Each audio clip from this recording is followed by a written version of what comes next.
Hi everyone, this is Dr. Zach Borus from Lakes Regional Healthcare and Dickinson County Public Health here in Dickinson County, Iowa.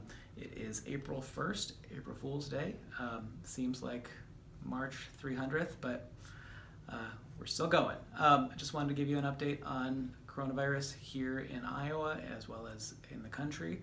Some of the things that we're doing here and some of the things that we're really trying to encourage our community to do so that we can really flatten the curve and try to prevent new infections here. So just State of the Union here, there are 549 cases in Iowa confirmed as of today.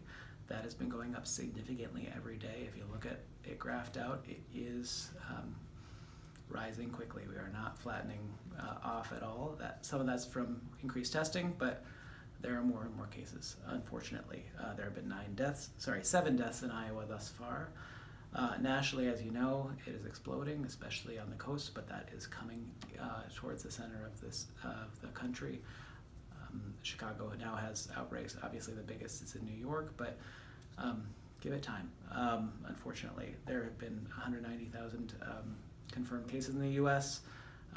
We just surpassed 4,000 deaths in the U.S. from coronavirus, and that's just those that have been confirmed. So it's real, it's here, and unfortunately it is spreading. So it is up to all of us to try to do what we can to help prevent the spread. Remember that 25% of folks who have this virus have no symptoms. So we can't necessarily continue to just say, stay home when you're sick. So our recommendation to you is stay home, stay at least 6 feet away from folks if you do have to leave your home, but really, if you can stay at home with your family unit, that is ideal. Certainly you can go out for walks. Try not to meet up with your neighbors. Try not to have play dates. Try not to go hang out at the park and play basketball with 10 people as was going on over the weekend at Spear Park. We're really trying to encourage this social distancing, and I know that's hard. I know it's getting a big impact on your lives and on your fun, but so will getting ill. And even if you are young and low risk, there are a lot of young people who are getting hospitalized and getting very ill from it. And then a lot of those folks are getting their older family members or friends ill, and unfortunately they're higher risk. So do it for the folks who have weakened immune systems, who are older. Please stay home. Additionally, we are lucky to be in a place where lots of folks have second homes, lots of folks come back from elsewhere, and it's a very special place. Some places like us are saying don't come back. We're not doing that. We welcome you to our community. That said, we want you to be responsible. So if you are coming back as a snowbird or as someone who has a second home here who just wanted to get out of a city, we really, really are encouraging you to stay home in full isolation for at least 14 days. Don't go to the store. Don't get groceries when you get here. Don't go out and pick up food. Stay home. There are online groups that will go out and bring you groceries. Hy-Vee will take an online order and then it can be picked up by a friend. Please stay home if you are coming back to our community from somewhere else, because we may not know that you're ill. You may not know that you've been exposed, and then you could have symptoms develop after you've already been out if you are getting out there. So it's not a time to reconnect with old friends and party. Please stay in your home. Also, if there's been a lot of uproar over folks who are coming home, that's not what we're about. We are a community that takes care of each other, and so make sure that you're not, we don't want xenophobia. We don't want to label people as outsiders. Everyone loves coming back here, and we love that about our community. So just acknowledge that people are trying to be as respectful as possible. So we don't want to see any hate towards folks who are coming back. Just everybody take care of each other. Remember to stay home and try not to judge those who have come back. So thank you.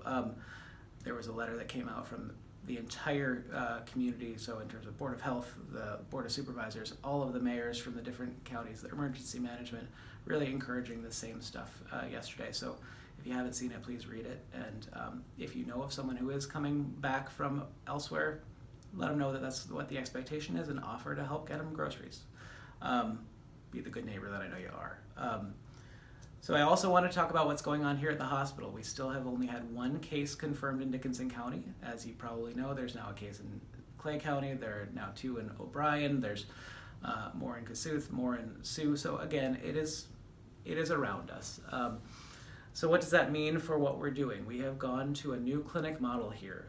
We are discouraging any non-urgent visits to Avera Spirit Lake Medical Center and Avera Lakes Family Practice. We are continuing to see in a specific well clinic OB patients, children for well child checks under 18 months, and then people who have urgent needs, so UTIs, cellulitis, etc. We want you to call and we'll get you seen. That said, that's going to be a completely separate space than anyone who has any respiratory illnesses. Those are all being funneled through our respiratory clinic, and those who do meet criteria for testing for COVID are going to be tested. We do have testing capabilities right now. There are still fairly limited guidelines as to who should be tested. And again, if you're only mildly ill, we want you to self-quarantine for at least 2 weeks or until you're at least asymptomatic for 72 hours. But the numbers to call are the Lakes Family Practice number to get seen if you have an urgent issue that's sort of below the chest, or to set up well child visits or OB visits. We've been trying to call you to reschedule those, but that number is 712-336-3750. And then for respiratory complaints, so colds, coughs, shortness of breath, fevers, we're going to route you through our respiratory clinic and be evaluated. So that number is 712-336-6696, and that's running 8:30 to 5, actually 8:30 to 6, Monday through Friday, as well as Saturday mornings. So that's what we're doing. We have closed the physical space at Spirit Lake Medical Center. So if you think that you have an appointment coming up at Spirit Lake Medical Center and have not received a call, you will be getting a call. They're going to either reschedule that for later after this has gone by, or put you down in Lakes Family Practice. Additionally, we now have the ability to do telemedicine visits, and we're trying to use that as much as possible, which is pretty exciting. So we don't actually physically need to see you in person to be able to go through your medications, make sure that you're doing okay, potentially change things as well. Certainly there are limitations. We can't necessarily tell your blood pressure, we can't necessarily see what your blood tests show, but right now our goal is to keep people healthy and keep people out of clinic who don't need to be here, because we don't want to put you at risk. We also don't want to put our staff at risk so that we can continue to take care of those who need it. At the hospital, there are new visitor restrictions that went into place on Monday, so really there are no visitors other than in the case of end of life, obstetrics, or if there's someone who needs assistance and is a dependent, whether it's a child or someone with special needs. So if you are admitted to the hospital, that will be probably what you're going to see, that you're not able to have a visitor here. That said, we encourage you to bring iPhones, iPads. We are trying to work on providing those so that you can still communicate with your family. Nursing will be contacting you contacting your families directly every day as well to keep you updated. So we're just doing our best to keep everybody safe. We have plans in place for when, if, but probably when we do see a spike in cases here and when the hospital starts getting filled up with folks who do have coronavirus. And more about that as we go forward, but know that we're planning and that we're doing our best to keep everyone healthy, keep everyone safe, keep everyone informed, and we're trying to be as transparent as we can. So thank you for your time. Tomorrow, I and possibly one of my partners will be doing a Facebook Live question and answer session at 12:30, unless we're delivering babies, but we will be, it should be fine. So 12:30 tomorrow, Facebook Live on the Lakes Regional Healthcare account, and hope to see you there. Come with questions, and we'll do as well as we can answering all of them in the time that we have. So again, thanks for all you're doing. Thanks for how this is sort of disrupting all of our lives. Thanks for going with it and for trying to stay out of stores unless you absolutely need to be there. Thanks for walking outside rather than around Walmart. Thanks for not having meetups in places of business or at parks right now or at friends' houses. Get really comfortable hanging out at home and spending time with your family and your people if you have them. And if not, then make sure that you're reaching out to those who are important to you via Skype, FaceTime, phone, and really stay connected. So take care. Have a great day.